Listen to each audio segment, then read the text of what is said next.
Bonjour la vallée de la Matapédia, bienvenue à cette nouvelle émission de TVC l'été. Au niveau de l'actualité, on s'est rendu à l'école primaire Sainte-Ursule-d'Amqui rencontrer l'enseignante Annie Fournier qui nous parle du projet Ministère Ursule.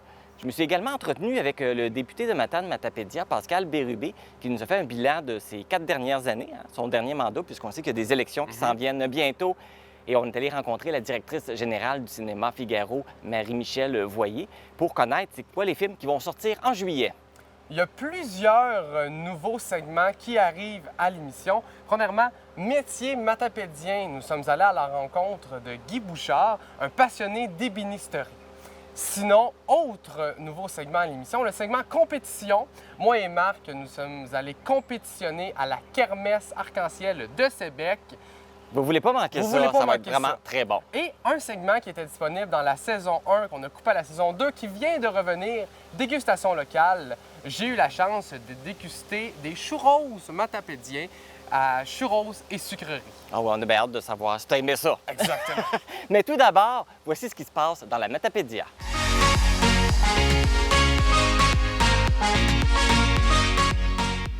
Voici maintenant vos actualités matapédiennes de ce vendredi 1er juillet.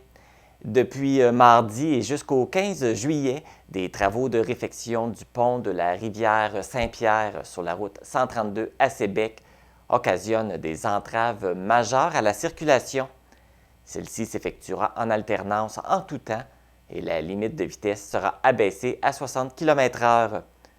Du côté de Valbriand, des travaux sur la route 132 entre la rue Paradis et la rue Saint-Pierre-Est sont en cours et ce jusqu'au 17 juillet. La circulation s'effectue en alternance du lundi au vendredi entre 8h et 17h et la limite de vitesse est abaissée à 60 km/h. Prévoyez vos déplacements et soyez prudents. C'est cette fin de semaine que se déroulera les festivités du centenaire de Saint-Cléophas. Ce soir, le chansonnier Mathieu Lavoie animera le chapiteau tout juste avant le coup d'envoi des feux d'artifice prévu à 22h30. Le groupe Road Trip Country Band terminera la soirée avec leur répertoire musical. Pour la journée de samedi, les spectacles seront assurés par DJ Franck, Guylaine Tanguay et Johnny et Isabelle. Dimanche, Atchoum sera là pour divertir les tout-petits, ainsi que le spectacle d'Éric Boucher et ses invités. Différentes activités seront sur le site pendant toute la fin de semaine. Il est encore possible de vous procurer des billets en contactant la municipalité au 418-536-3023. Dans le but de vous faire découvrir ou redécouvrir l'auberge Beau Séjour, les nouveaux propriétaires Suzy et Sylvain procéderont à l'ouverture officielle ce samedi 2 juillet de 11h à 23h. Lors de cette journée, que ce soit pour le dîner ou pour le souper, vous pourrez vous régaler avec une assiette dégustation de 22 bouchées à partager afin de découvrir l'éventail des plats offerts sur le menu et vous aurez l'occasion de visiter toutes les parties de l'auberge qui ont été rénovées ces 2 dernières années. Il y aura également un chansonnier sur place et des tirages de prix de présence. Il est possible de rejoindre l'événement par l'entremise de la page Facebook Ouverture officielle de l'auberge Beau Séjour. C'est du 22 au 30 juillet prochain que se déroulera la 55e finale des Jeux du Québec à Laval. La région recevra plus de 3300 jeunes athlètes venus de 19 délégations de partout dans la province avec leurs entraîneurs et leurs accompagnateurs. La Matapédia sera représentée lors de ces Jeux. Alexandre Allard de Cozapscal et William Otis d'Amqui font partie de l'équipe régionale de basket-ball masculin. Maëlie Arsenault de Cozapscal et Marie-Sophie Desrosiers d'Amqui seront de l'équipe régionale de basket-ball féminin.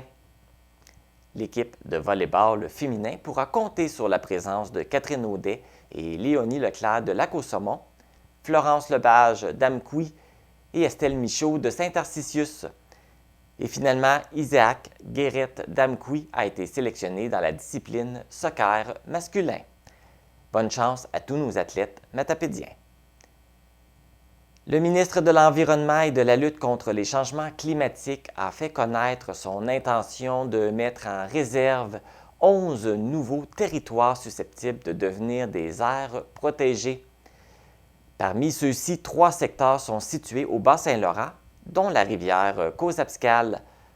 Une aire protégée se voit immunisée contre toute activité industrielle d'exploitation des ressources naturelles, telle l'exploitation pétrolière et forestière, ce qui serait un atout pour le patrimoine du saumon de la région. La CGRMP, qui gère la réserve faunique des rivières Matapédia et Patapédia, de la réserve faunique de Dunière et du site des chutes et marais, voit cette annonce d'un bon œil. Le journal Le Soir, créé en octobre 2019, dont la mission est d'informer l'Est du Québec sur ce qui se passe sur le territoire, change de propriétaire, mais demeure bas-laurentien. Parmi les 3 nouveaux acquéreurs du média, on retrouve Martin Ayotte-Cummings, un spécialiste en informatique de Saint-Moïse. Martin a aussi appuyé le journal Le Soir comme consultant lors de sa première phase d'existence et il a notamment travaillé à la refonte du site Internet l'année dernière. L'ancien propriétaire Samuel Ouellette s'est départi du journal par souci de transparence puisqu'il a été désigné candidat péquiste dans la circonscription de Rimouski en vue des élections provinciales du 3 octobre prochain. Pour souligner les festivités de la Journée de la Confédération, des feux d'artifice vous seront présentés au parc Pierre et Maurice Gagné d'Amqui ce soir à 21h45. Voilà ce qui complète vos actualités matapédiennes du 1er juillet. Je suis présentement à l'école Sainte-Ursule dans la classe spécialisée pour parler d'un projet, les mini-serres Ursule. Donc, pour en discuter, je suis avec l'enseignante Annie Fournier. Bonjour Annie. Bonjour. Tout d'abord, c'est quoi ce projet des mini-serres? En fait, ce projet-là est venu des élèves eux-mêmes. On était dans un cours d'histoire et on était dans le thème de la Nouvelle-France. Alors, on discutait du mode de vie, on discutait de comment les gens vivaient à cette époque-là, qu'est-ce qu'ils faisaient, et on parlait aussi de l'agriculture. Et un élève, spontanément, a dit: moi, ma mère trouve que l'épicerie coûte vraiment cher. Et là, on a fait le parallèle entre la vie à cette époque-là et aujourd'hui. Et on s'est demandé qu'est-ce que nous, on pouvait faire comme petit geste peut-être pour aider.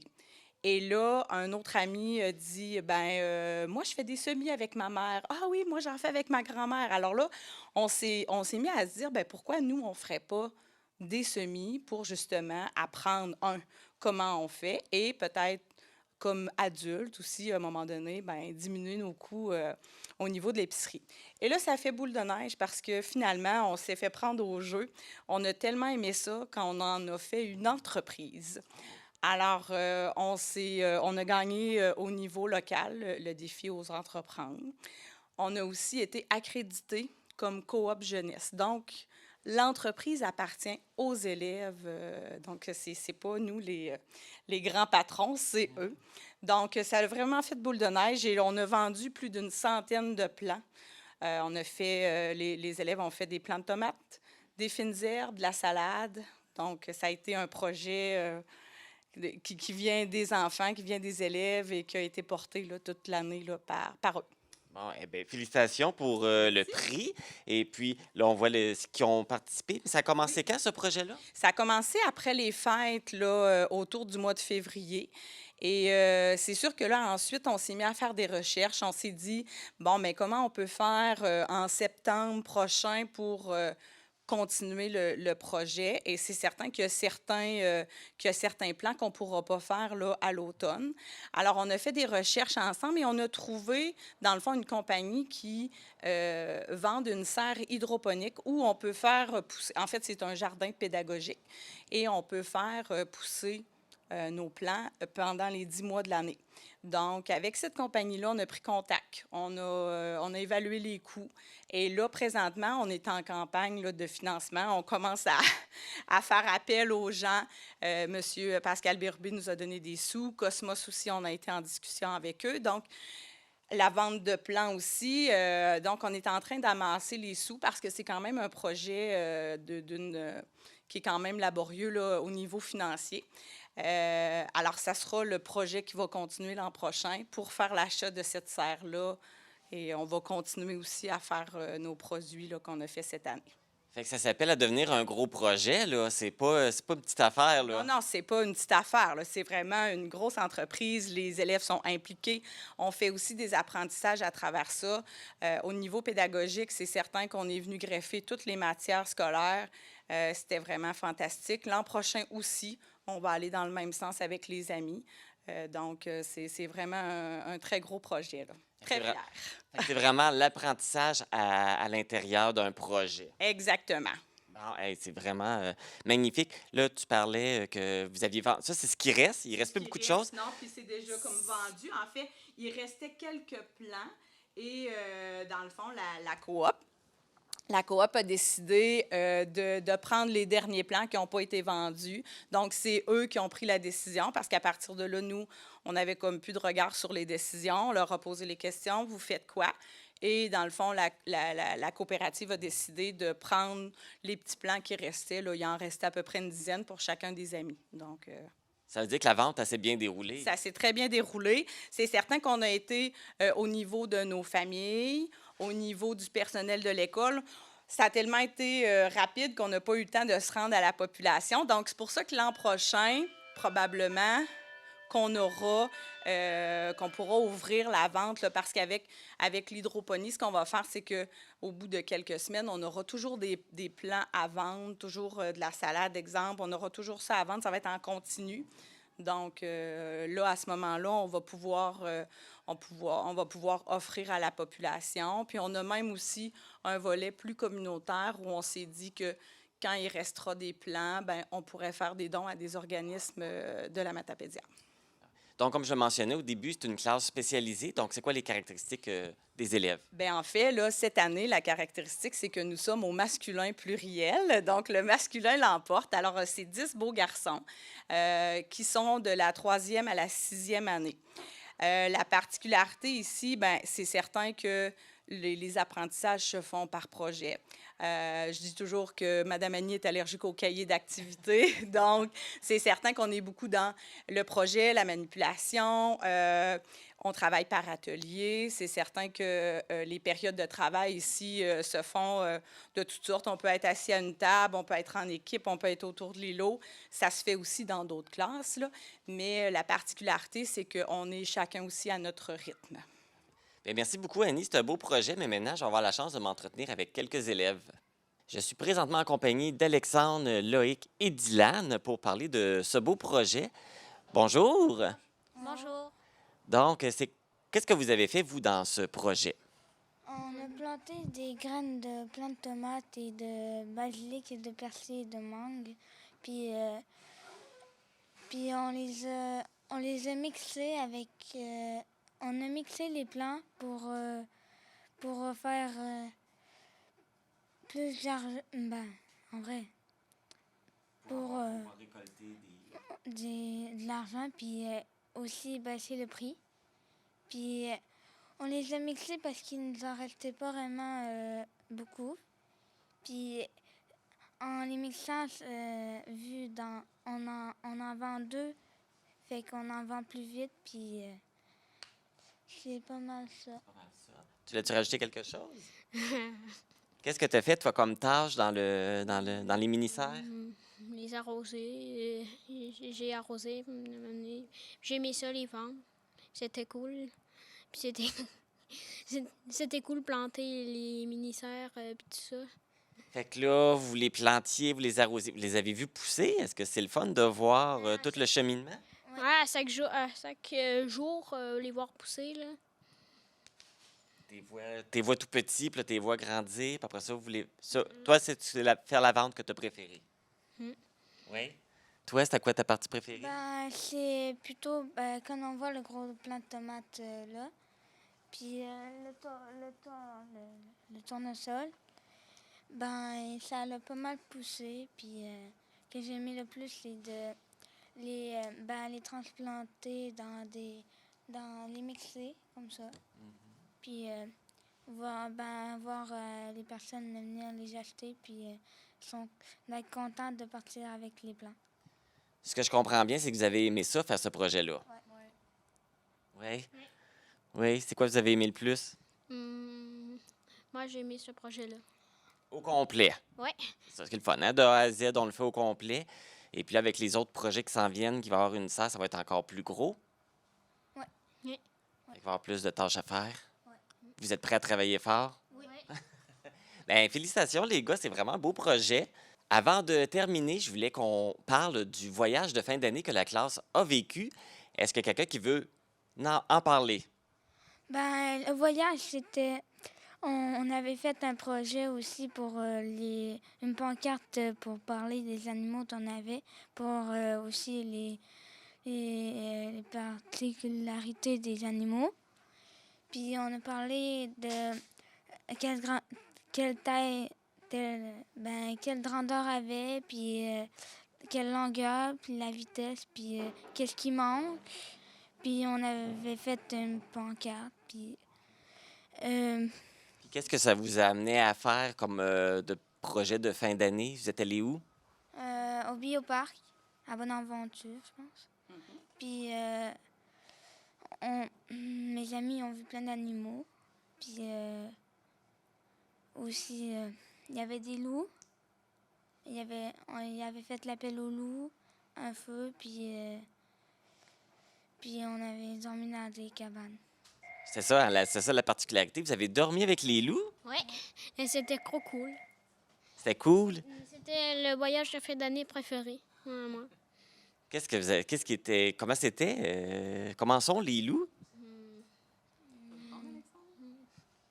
Il y avait 2 loups, là, mais quand il y a bois, quand il fait à où? Impressionnant, hein? Mais on dirait qu'ils sont pas mal, hein? Ils sont Oui. beaucoup. En fait, la particularité des loups, c'est qu'ils font croire qu'ils sont plusieurs. Ce que notre guide, Mme Nathalie, nous a expliqué, c'est qu'ils vont hurler un après l'autre pour qu'on ait l'impression qu'ils sont plusieurs, mais en fait, ils étaient seulement 2. Donc, effectivement, ce projet-là a été aussi possible grâce à la Fondation Maurice Tanguay. Donc, on a eu des sous pour aller dormir avec les loups. On est parti en grand autobus et on est allé, dans le fond, à Bonaventure. On a eu une visite, on a eu un safari nocturne. Ouais. Alors, on est allé voir les animaux qui sortent plus, généralement la nuit. On a été très, très chanceux parce qu'on les a tous vus. Et le lendemain matin, on a fait le réveil des animaux. Alors, on a pu aller voir comment les animalières les nourrissaient. Ensuite de ça, on a visité l'insectarium. On est allé voir les reptiles, les amphibiens. Le corbeau. On a vu aussi le corbeau. Il parlait. Oui, le corbeau qui parle. Alors, on n'en dira pas plus. On va laisser... si les gens veulent aller au bioparc pour voir Porto. J'ai aimé voir les insectes. Là. Mon insecte préféré, c'était la menthe religieuse. Ah oui? Et pourtant, elle n'est pas belle. Moi, Elle est méchante. ça attrape les insectes. Oui. Ben, elle se débarrasse des insectes qu'on n'aime pas. Fait qu'elle est gentille. De toute façon, elle est gentille. Elle se débarrasse des mouches aussi. Mais là, moi, j'ai une question. Parce que là, vous avez dormi avec les... Mais là, les loups étaient dans une cage. Vous étiez couché à côté de la cage. Comment ça fonctionnait? Comment c'était? Moi, je suis curieux de savoir. Dylan, vas-y. On était des cabanes à côté de l'enclos. Vous étiez couché dans la cabane, puis les loups étaient dans l'enclos. En fait, où sont situées les cabanes, c'est derrière l'enclos. Donc, quand on est dans les cabanes, on ne voit pas nécessairement les loups, mais quand on déjeune, on a des grandes fenêtres et là, ça donne vraiment sur l'enclos des loups. Donc, quand on a pris le petit déjeuner le lendemain matin, on pouvait les voir, on pouvait bien les voir dans leur enclos. Le lendemain matin, je n'avais pas trop faim. Dans la cabane? Pas dans la cabane où on a dormi, plus où on a déjeuné. Okay. Est-ce que ça ronfle, un loup? Non. Vous autres, vous autres, est-ce que vous avez ronflé? Non, on a entendu Mme Annie ronfler. Fait que c'est pas les loups que vous avez entendus. C'est Mme Annie. Ouais. C'était une belle... secret, je ne l'avais jamais dit, mais là, tout le monde est au courant, Madame Annie Ronf. Eh bien, c'est une belle aventure que vous avez vécue. J'espère que vous avez aimé ça? Oui. Eh, bravo. Fait que là, vous allez avoir un petit congé pour l'été. Vous êtes content que l'été soit arrivé? Oui. Bien, je vais vous souhaiter un bel été, des belles vacances. À toi aussi. Bien, merci beaucoup. Le projet des mini-serres Ursule sera de retour en septembre, à la prochaine rentrée scolaire, avec en spécialité des fines herbes. Et un spécial pour le temps des fêtes, il y aura une production de savon. Avec les élections provinciales qui arrivent à grands pas, c'est le temps pour les candidats en poste de faire le bilan des 4 dernières années. Je suis avec le député de Matane-Matapédia, Pascal Bérubé, justement pour parler de ces 4 dernières années de son mandat. Bonjour, Pascal. Bonjour, Marc. Ça va bien? Très bien. Puis, ça fait plusieurs années que tu fais de la politique, mais j'imagine là, qu'avec ce qu'il y a eu dans les 2 dernières années, ça l'a rendu un mandat plus particulier. C'est un mandat très particulier, intense, pour 2 raisons. Évidemment, la pandémie qui a changé considérablement notre façon d'intervenir auprès des citoyens et de rencontrer les gens tout simplement, que ce soit à mon bureau ou ailleurs. Et aussi parce que dans le dernier mandat, j'ai été 2 ans chef parlementaire du Parti québécois, donc un rôle national, celui de questionner le premier ministre. Ça, c'était inattendu au début, mais ça a teinté mon mandat. Mais lorsqu'on regarde le bilan, particulièrement pour la Matapédia, on réalise qu'il y a plusieurs annonces importantes, que le gouvernement du Québec était présent en termes d'investissement public, investissement auprès des entreprises, et qu'on n'a pas été négligé, au contraire. Et j'aborde cette question-là de front parce que souvent, les gens vont se dire « Oui, mais l'opposition versus le gouvernement », la réponse est déjà très claire. On n'a été pénalisé dans aucun dossier. Et il n'y a aucun dossier, effectivement, où je peux dire que la politique a eu un impact. Au contraire, beaucoup d'annonces, de présence ministérielle. Je pense entre autres au ministre de la Famille qui m'a accompagné sur le chantier du nouveau CPE d'Amqui. C'était une belle collaboration durant les 4 dernières années avec le gouvernement, parce qu'il y a du respect, parce que, oui, j'ai une bonne relation historiquement avec le premier ministre, mais avec l'ensemble des ministres. Et ça, c'est au bénéfice des citoyens de la Matapédia. Donc, mission accomplie. La grille de toutes les annonces sera rendue disponible pour les gens qui voudront la consulter, mais il y a beaucoup à dire sur les annonces qu'on a faites dans la Matapédia. Je donne quelques exemples. Dans le domaine des infrastructures municipales, que ce soit des casernes ou des garages municipaux, ils ont tous été annoncés. On a des dizaines de nouvelles places en CPE dans la Matapédia et c'est pas terminé. Quand on regarde les annonces gouvernementales dans la Matapédia, autant pour les infrastructures que pour l'entreprise privée, le gouvernement du Québec a été très présent. Il n'y a aucun dossier où la politique a joué. Lorsqu'on a eu des demandes, on a eu des retours, puis on a eu de la considération. J'évoquais que le ministre de la Famille est venu sur le chantier du nouveau CPE d'Amqui, qu'il y a une annonce importante industrielle à Cours-Abscal dans une entreprise dans le domaine forestier, que le gouvernement a été très présent. On a maintenu le programme de création d'emplois en forêt qui était menacé. Donc, il y a beaucoup à dire sur la collaboration que j'ai eue avec l'ensemble des ministres et le premier ministre au bénéfice des citoyens de la Matapédia. Et évidemment, lorsque je regarde cette liste-là, ça tend à démontrer qu'on avait de bons projets qui ont été réalisés. Je vais donner l'exemple du gymnase du CEMEC. Ça, c'est un gros gain pendant la dernière campagne. Les remboursements qui ont été majorés pour les gens qui doivent se rendre à l'extérieur pour des soins de santé, c'est un autre gain aussi. Alors, la liste est assez longue et ça me rend fier parce qu'on a mis les bonnes batailles et on a obtenu des gains. Et c'est pas terminé. Est-ce qu'on a eu, selon toi, est-ce qu'on a eu plus de gains dans ce mandat-là que les mandats précédents? C'est dur à dire, mais il y a une meilleure participation avec le gouvernement du Québec, une meilleure collaboration, je pense que c'est le terme qui convient le mieux. Il y a aussi, je dirais, un hommage que je veux rendre à mon équipe, à Marc-Olivier Caron de la Matapédia, qui a contribué à régler énormément de dossiers au bureau. Ce n'est pas des dossiers qui sont médiatiques. Ça aide des citoyens de façon très concrète. Alors, toutes ces personnes qu'on a aidées et qui sont satisfaites de mon travail, elles l'ont apprécié, je peux vous le dire. D'ailleurs, il y a un sondage qui a été fait par une firme sérieuse, la firme Léger, qui indique là, que 92% des citoyens de la région sont soit satisfaits ou très satisfaits de mon travail. Et il semblerait-il que c'est le record depuis que Léger fait des sondages sur, je dirais, le taux d'appréciation des députés. Alors, ça fait plaisir. Et c'est pour ça aussi que je me représente. Si les gens n'étaient pas satisfaits, je ne me représenterais pas. Parce que Alors, on a t'as beaucoup de joué travail à faire encore. oui, puis tu as joué un rôle quand même important, parce que là, on dit que le gouvernement a contribué beaucoup, mais c'est parce que tu nous as bien présenté au gouvernement, le parti qui est au pouvoir aussi également. Ben, je suis donc le premier ambassadeur, mais en même temps, je ne suis pas complaisant avec le gouvernement. Quand c'est pas bon, je le dis, puis je dis qu'est-ce qu'il faudrait faire. Alors, personne ne pourra dire que je n'ai pas été quelqu'un qui a questionné le gouvernement, notamment en temps de pandémie, sur les décisions qui ont été prises, les décisions de barrage, les décisions d'exclure de certains secteurs là, d'activité, toutes les questions que les citoyens avaient légitimement sur la gestion de la pandémie. Donc, il y a de ça aussi. Très fier du rôle que j'ai joué. Évidemment, il y a autant d'opinions sur la pandémie qu'il y a de citoyens. Alors, c'est difficile de faire une synthèse de tout ça, mais je suis très fier du rôle que j'ai joué. On ne pouvait pas prévoir en début de mandat, c'est arrivé. Non. Alors, c'est tout un mandat avec beaucoup d'intensité et la plus grande fierté, c'est toujours l'aide qu'on apporte aux citoyens qui viennent nous voir, qui ont des dossiers très personnels qu'on ne peut pas vraiment discuter, mais où on a un très haut taux de succès. Et c'est plus dans ces dossiers-là que tu es le plus fier, parce qu'il y a un dossier en particulier que tu as dû travailler plus fort, que tu n'as pas gagné d'avance, mais que tu as quand même réussi à aller chercher ce que tu avais besoin?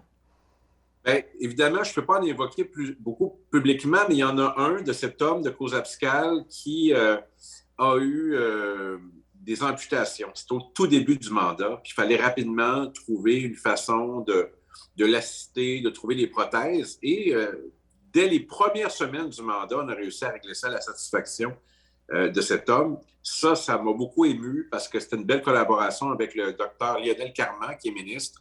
Okay. Et cet homme a vu qu'on était capable d'agir très rapidement. Ça a fait l'objet d'une manchette nationale aussi.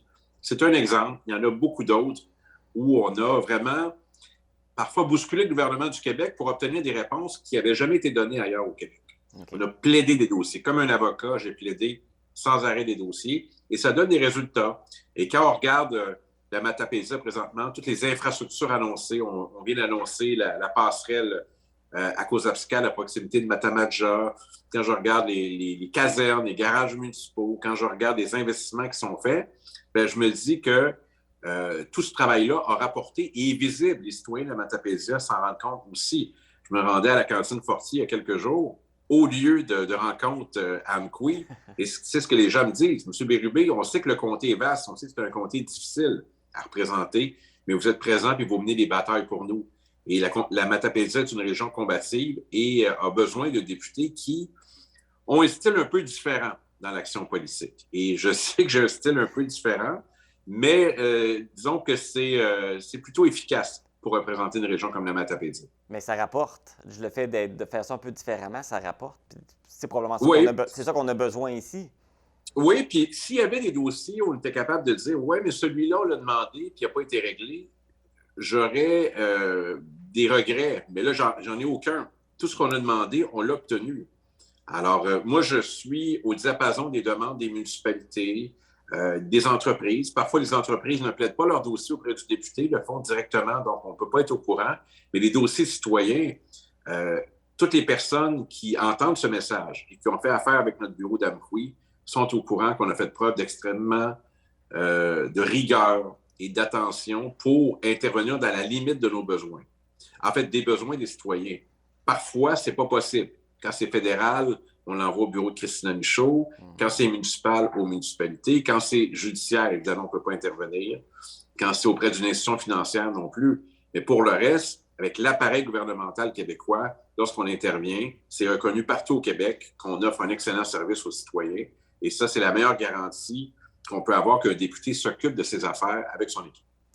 Là, on le sait que vous allez vous représenter. Les élections vont avoir lieu le 3 octobre prochain. Et là, je ne sais pas si la campagne électorale est officiellement commencée, mais ça va commencer bientôt. Est-ce que vous avez commencé à la préparer? Qu'est-ce que vous prévoyez? Vous allez sûrement faire une tournée de tout du territoire. J'ai jamais cessé de faire des tournées du territoire depuis. Ça va faire 10 ans que je suis député de la Matapédia le 4 septembre prochain. Il y a encore beaucoup de dossiers qu'on veut régler et fermer dans les prochaines semaines.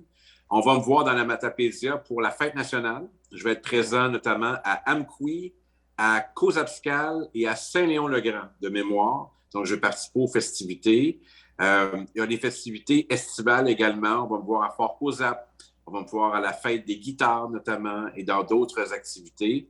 Et au courant de l'été, nous, on va amorcer notre campagne préélectorale et on sera prêt pour cet automne. On peut penser à un déclenchement fin du mois d'août. Et je solliciterai un nouveau mandat. Et il y a toutes ces personnes qui me disent, ben, on est satisfait de votre travail, M. Bérubé. Et je leur dis la même chose. C'est pas avec des j'aime sur Facebook qu'on va y arriver. Il va falloir que les gens qui souhaitent que je demeure en poste se rendent voter pour que ça fasse la différence. Très fier qu'à la dernière élection, la Matapédia m'a offert l'appui le plus fort, 75 des voix. Il faut être à la hauteur des Matapédiens. Les défis sont importants. Je pense avoir fait un travail important au cours des 4 dernières années et je compte sur mes concitoyens pour me permettre de continuer ce travail à l'Assemblée nationale pour eux. Parfait. Fait que là, vous êtes prêt à vous réembarquer pour un autre 4 ans pour nous? Oui, absolument. Et puis, j'ai toujours la passion, toujours l'envie de servir les Matapédiens et les Matapédiennes. Ils me le rendent bien. On échange souvent ensemble. On a beaucoup d'ambition pour la région. Et le meilleur est à venir, je suis convaincu. Puis une des trames importantes de la prochaine campagne, du prochain mandat, si je suis réélu, c'est la population. Il faut absolument augmenter la population de la Matapédia. Donc, il faut inviter des gens d'ailleurs à venir s'installer chez nous, incluant l'immigration, incluant des travailleurs qualifiés. Donc, il va falloir que notre région soit très attractive. Elle l'est déjà, elle peut l'être davantage. Donc, tout va se décliner selon le recrutement de nouveaux citoyens dans la Matapédia pour créer du volume, pour les commerces, pour le réseau de la santé. C'est très important. Donc, c'est le grand chantier que j'aurai l'occasion de présenter au cours des prochains mois, mon plan pour la Matapédia. Oui, puis nous, on a souvent la chance de vous parler aussi. Hein? Vous acceptez. Merci d'accepter nos invitations quand on vous invite là, à la TVC. Et merci à vous d'être souvent le seul média présent pour couvrir les événements dans la Matapédia. J'ai eu encore un exemple au camping d'Amqui au cours des derniers jours. Seule la TVC était là. Alors, merci beaucoup à vous de couvrir l'actualité importante pour la Matapédia. On a un peu la même mission que vous. On est là pour les gens d'ici. Et aux mêmes endroits souvent. Dès qu'il y a des bonnes nouvelles, on est aux mêmes endroits, bien sûr. Bien, merci beaucoup, Pascal Bérubé. Merci beaucoup d'avoir pris quelques instants pour nous faire un petit bilan là, de ces 4 dernières années. Et puis, bien, le déclenchement des élections va se faire à la fin de l'été, comme vous l'avez mentionné. Puis on vous souhaite une bonne campagne. On va s'en reparler, c'est sûr. Certainement. Merci beaucoup et je souhaite un bel été aux Matapédiens, Matapédiennes. Soyez prudents sur la route, sur les cours d'eau, dans les piscines. On veut vous retrouver en pleine forme à la fin de l'été. Amusez-vous bien. Soyez des bons guides touristiques pour la parenté et les touristes qui viennent nous voir. Et on aura certainement un bel été dans cette magnifique région, ce pays qu'est la Matapédia. Comme le disait la chanson, un pays entre 2 montagnes, au fond d'une vallée. Je chante beaucoup moins bien que l'auteur original, mais enfin, je pense que les gens ont compris. Tout à fait. Bien, merci beaucoup. Merci. Au revoir. Cet automne et cet hiver, à Info.tvc avait le segment Le temps de popcorn. Dans celle-ci, la TVC se rendait au Cinéma Figaro pour parler de sa programmation. Cet été, à TVC l'été, on a décidé de garder la formule, mais en la rendant un peu plus estivale. Voici donc Le temps d'une slush du mois de juillet.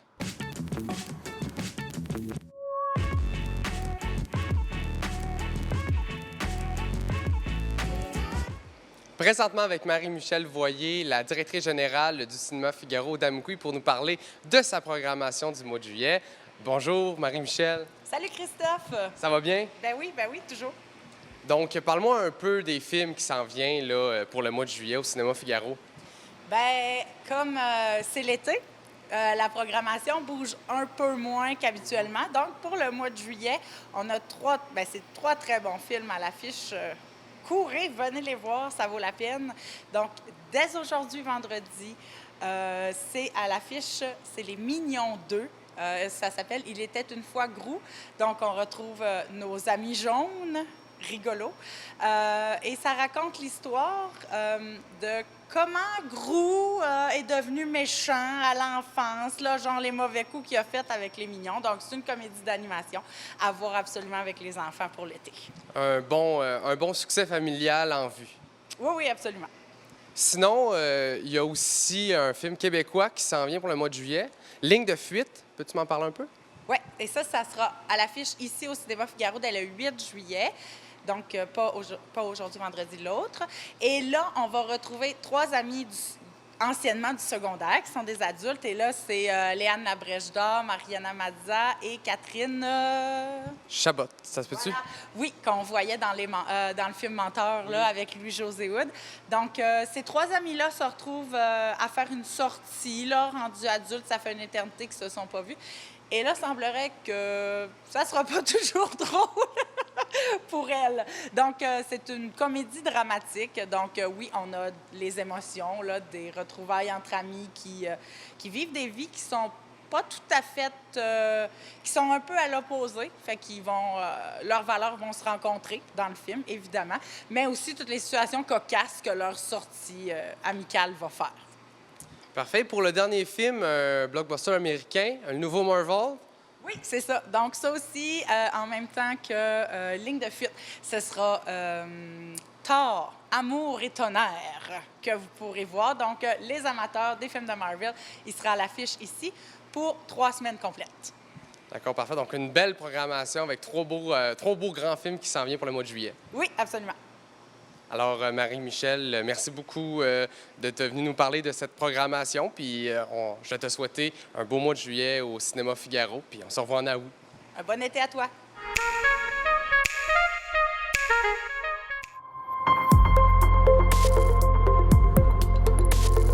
Pour connaître ce qui se passe chez vous, dans la vallée de la Matapédia, TVC Matapédia, on s'y retrouve partout.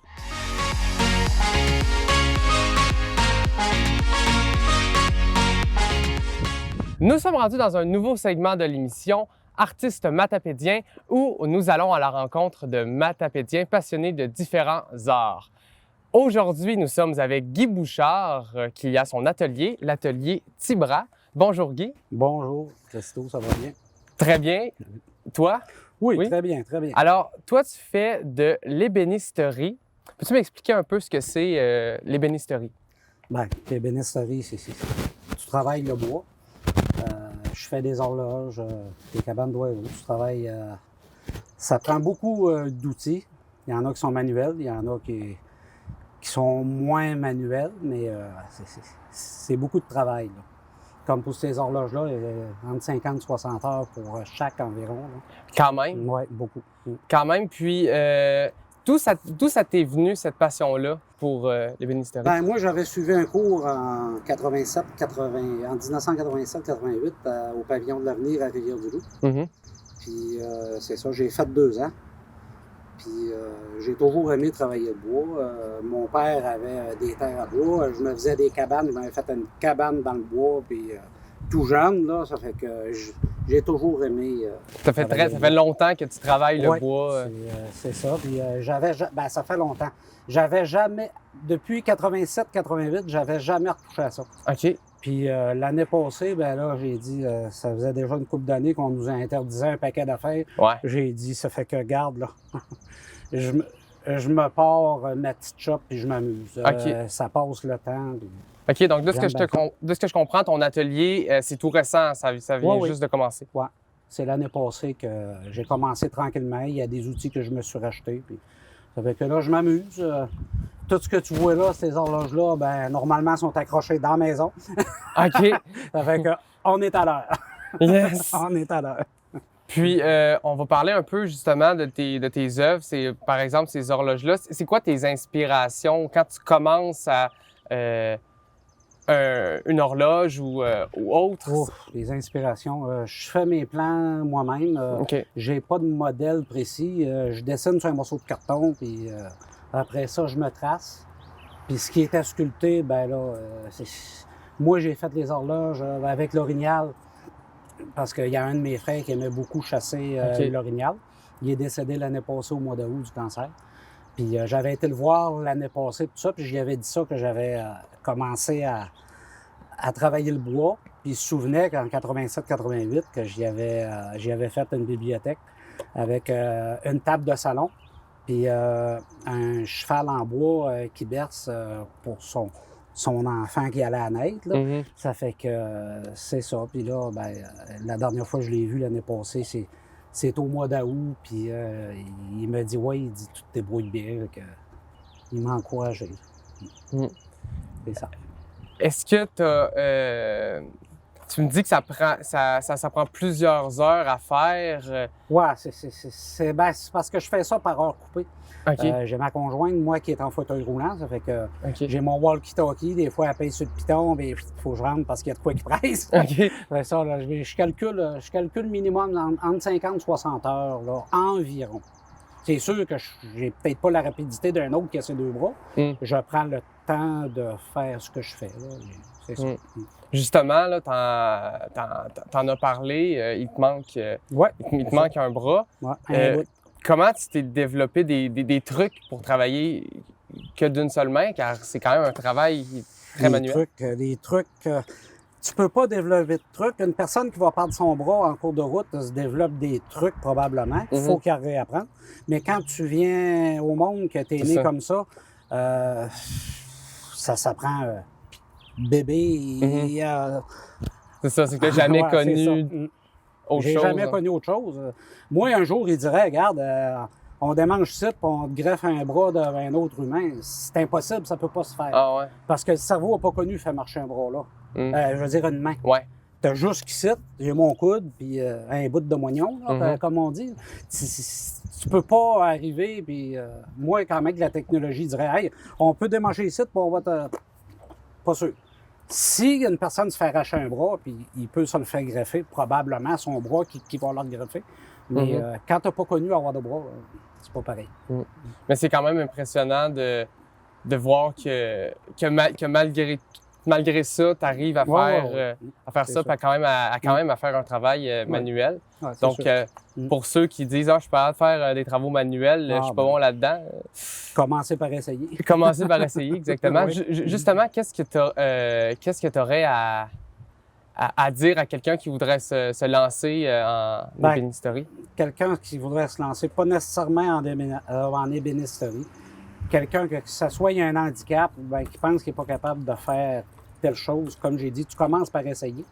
Moi, c'est de valeur, là, j'ai pas de photos. Je pourrais te montrer des photos, des projets que j'ai faits à Saint-Eugène-de-Lillet. Tu dirais, j'ai fait une cabane sur pilotis, ça avait peut-être, je te dirais, 18 à 20 pieds de haut, avec toutes des marches qui montent, puis ça branlait pas au vent. C'était marché avec des gros câbles en acier. Mais comme je te dis, quelqu'un qui veut se lancer là-dedans, c'est sûr, il faut que tu aimes ça.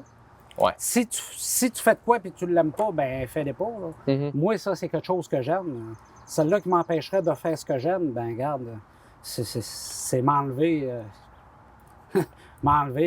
comment je pourrais bien dire, ma passion que j'aime. Tu peux pas... En tout, t'as fait combien d'œuvres? T'en as combien? Ouf! Je les ai pas comptées. À date, j'ai peut-être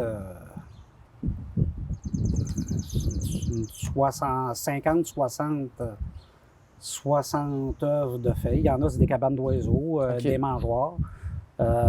J'ai fait, ma belle-sœur voulait avoir 2 petits meubles, j'ai fait 2 meubles. J'ai fait des portes-chaussures aussi. Là, j'ai pas compté. Peut-être j'en ai 50 de fait, peut-être j'en ai 70, ça, je peux pas te dire. OK, puis c'est ça, de ce que je comprends, tu sais, là, on voit les horloges derrière nous, mais tu fais divers types de meubles et compagnie. Oui. C'est vraiment très... C'est très large. Très large.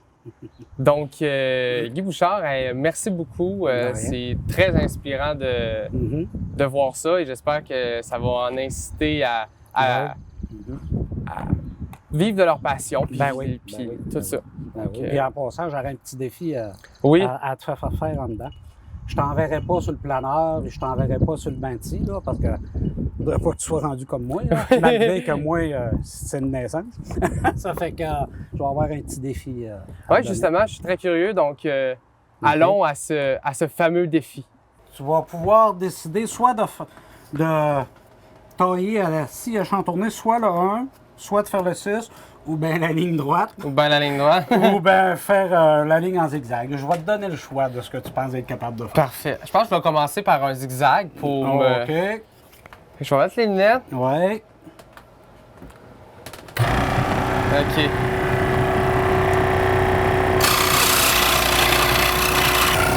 Ah! Je dépasse comme à la maternelle. Hey boy! Au moins, ça le dit clair. Oups! Je vais rentrer dans le... OK! Bon. Au moins, il a pris un coup avant de... Ouais! Mais c'est des zigzags encore! Ouais, des C'est zigzags juste- encore, mais la C'est ligne, juste pas les bons. c'est juste pour les bons. J'ai compris que c'était... Ouais, OK. C'était quelque chose, faut être habile, puis... Parce que je fais tous mes chiffres moi-même aussi. Les horloges. Tous les chiffres, c'est tout moi qui est Tous les chiffres que là, Ouais. si tu fais tout ça sur cette machine-là? Oui. OK. Tout là-dessus. Mais c'est impressionnant. Une fois que tu le fais, que tu utilises l'outil, tu réalises à quel Ouais. point... à quel point c'est un travail de minutie. là. Soit que c'est facile, ou bien soit que t'es capable ou t'es pas capable. Exactement. Ben, Il y en a qui vont se pratiquer puis ils seront C'est jamais ça. capables. Mais c'est aussi une histoire de pratique. Il y en a qui Oui. peuvent arriver là. Oui. Tu sais, comme moi, là, ma ligne, j'ai pas réussi à suivre, mais peut-être qu'à force d'entraînement. Oui, c'est sûr. Ouais. OK. C'est sûr. Vous remercier de votre visite. Yes. J'ai décidé de vous faire un cadeau que vous allez faire tirer à l'interne. Yes. Une belle cabane à hirondelles. Et quand vient le temps de la vider pour l'année qui suit, on enlève la vis là, la vis là, la vis en arrière. Tu sors le fond. Parfait. N'oubliez pas de remettre le fond si jamais c'est Ouais. quelqu'un qui gagne. C'est un cadeau que je vous remets. Ben, merci beaucoup. Vous le ferez tirer à l'interne. Yes. Elle est vraiment belle.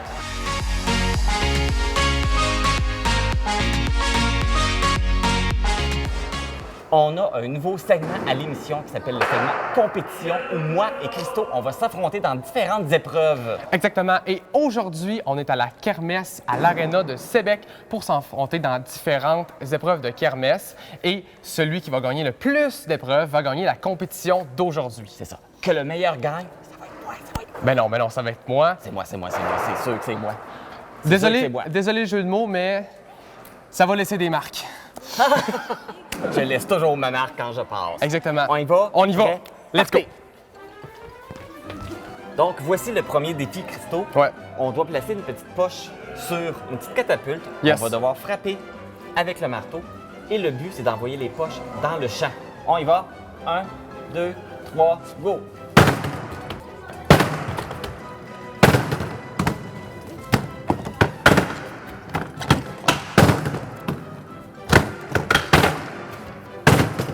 Oui! Je pense que c'est moi qui en ai le plus. Alors, pour Christo, on a 1, 2, 3, 4, 5. 5. Et pour moi, 2, 3, 4, 5, 6! J'ai gagné la première épreuve. La poche de la défaite. Yes! Alors Marc, la prochaine épreuve, c'est une épreuve que j'ai toujours voulu faire, donc j'espère vraiment que je vais la gagner celle-là. Astrobal, on a 3 balles, il faut les lancer et qu'ils atterrissent dans un des cylindres pour faire des points. Celui qui a le plus de points remporte l'épreuve. Excellent. Alors, tu as déjà les balles, je te laisse commencer. Parfait. Donc c'est un 2. 2. Ah! Ah! 2 points. 1. Je sens un stress là. 2. Oh non! 4 points! J'ai pas dit mon dernier mot. Donc, dans la prochaine épreuve, Ouais. Christo, ça s'appelle la corde en folie. Il y a plusieurs petites bornes avec des chiffres, donc c'est le pointage. Il faut tirer les cordes sur les bornes et celui qui fait le plus de points. Exactement. remporte. Moi, je vise le 200 en partant. Vas-y, c'est ça la stratégie. Oh! Mon Dieu, Oh. c'est quand même dur. Il faut rappeler qu'on a 5 anneaux chaque. Oui. Oh. Ah oui! 100 points, bravo. Puis pour l'honneur. Ah, quand même, 100 100 points. 100 J'ai points, 100 c'est mieux. points à battre. Au palais. Oh Je l'ai. non! Hey, un autre, n'importe quel, puis je gagne. Oh! Ben, on continue parce que ça peut On pas faire un continue. match nul. Ah là, mais là, c'est c'est ça qu'il stressant faut. pour vrai, là. C'est vraiment stressant. Yes, Oh, merde. yes. Bon, là, C'est- ça prend juste un peu de concentration. sentait. Non! Mon Dieu. Là, c'est le stress, là. On réfléchit. C'est le stress. On réfléchit trop, là. On veut... Ah! Laissez-moi! Yes! Yes! Je suis content que tu aies accepté qu'on finisse pas ça nul. Ouais. On va passer à la prochaine épreuve. Si ça dérange personne. Alors, Marc, la prochaine épreuve, c'est simple. On a des raquettes de ping-pong, des balles. Il faut rentrer les balles dans les paniers de popcorn. Le premier qui arrive à 3 emporte l'épreuve. Parfait, je suis prêt. Ouf! Hey, non, c'est pas facile. Faut pas péter les ballons. Oh non! L'as-tu? Non, Ah! non, Mais non. il a rentré dedans! Oui! Oh j'en non! ai une. Oh, tu l'as! Et deux. Oh, c'est bon, on est rendu 1 à 1. Oh non, elle a pas rentré. Yes! Oh! C'est 2 à 1. Oh, 2 à 2. Allez, c'est serré. Oh! Oui! Bravo. Je m'incline pour celui-là. Donc, la prochaine épreuve, Christo, on va chasser le lapin à l'arc. À l'arc. Donc, on a chacun 5 flèches. Celui qui réussit à chasser le plus de lapins l'emporte. Parfait. Oh! Elle n'est même pas partie. Non. Voyons! Je l'ai eu du premier coup tantôt. Pourquoi je suis plus capable de le faire? Bon, c'est pas grave. 2. Aïe, j'avais une petite pression. Là, ça va très bien. Pour vrai, là. Écoute. Oh, c'est l'arc. C'est l'arc? OK.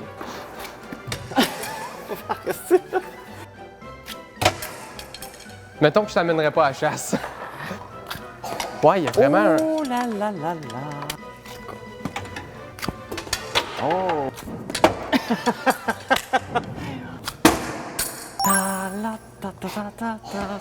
Je suis découragé parce T'as-tu que... besoin que je dise quelque chose, Christo?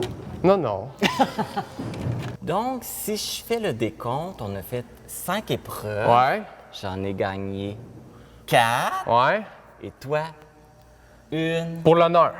pour l'honneur. Mais moi, j'ai l'honneur d'être le gagnant de la Mais- premier défi. Mais sache que l'été ne fait que commencer. Je vais me reprendre au courant de la saison. Mais c'est pas toi qui m'as dit au début que. Ben, que ça allait laisser des marques, oui. Et voilà, j'ai laissé ma marque en gagnant. Alors, on était à la kermesse Arc-en-Ciel à Sébec pour cette première compétition. Que j'ai gagné. Qui l'a gagné. On poursuit l'émission. Il aime pas ça perdre, il aime pas ça.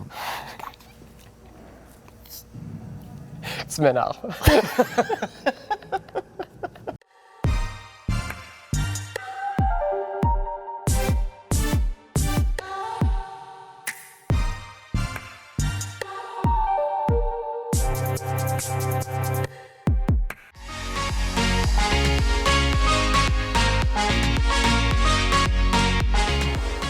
Dégustation locale est de retour cet été. Un segment qui était présenté durant la saison 1 et qui avait été coupé dans la saison 2 revient cette saison-ci pour présenter nos producteurs locaux.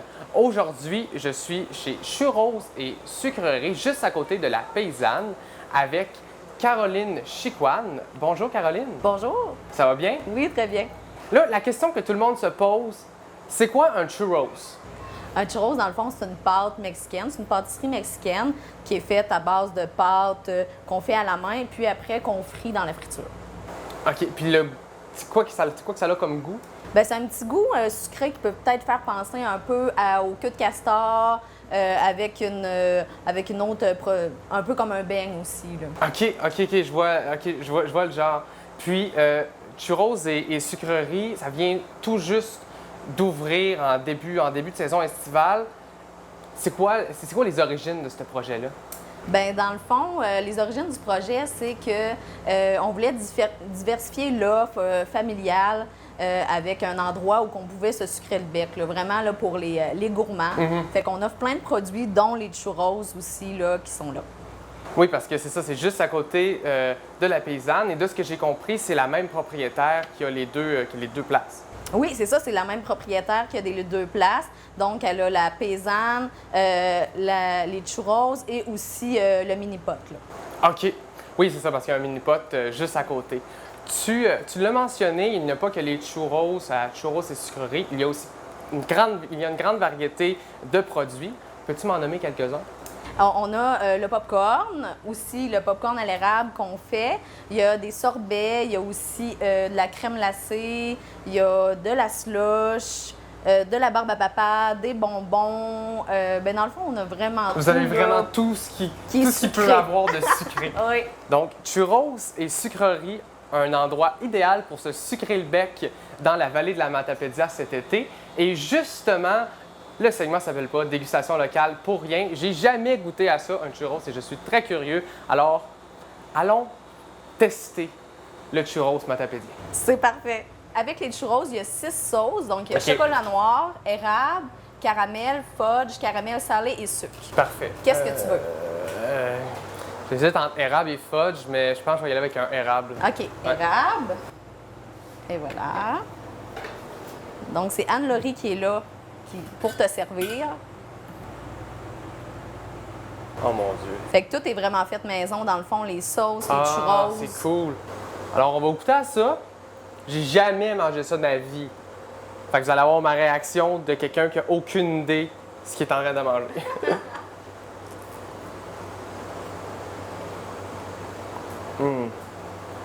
J'approuve. C'est délicieux. C'est bien gourmand. C'est sucré, mais pas trop non plus. J'aime bien. Moi, je suis quelqu'un qui a... Ah, je parle de la bouche pleine. Mon Dieu. Je suis quelqu'un qui n'est pas tant fan de sucré. Donc, le sucré me bourre très facilement. Mais ça, mettons que je goûte sans la... Juste... C'est quand même aérien, là. Vraiment. C'est très bon. J'approuve. Venez goûter à ça, c'est délicieux. Churros et sucreries, une nouvelle entreprise matapédienne à Valbriand, juste à côté de la Paysanne. Un endroit idéal pour tout amateur de sucreries et pour découvrir le churros.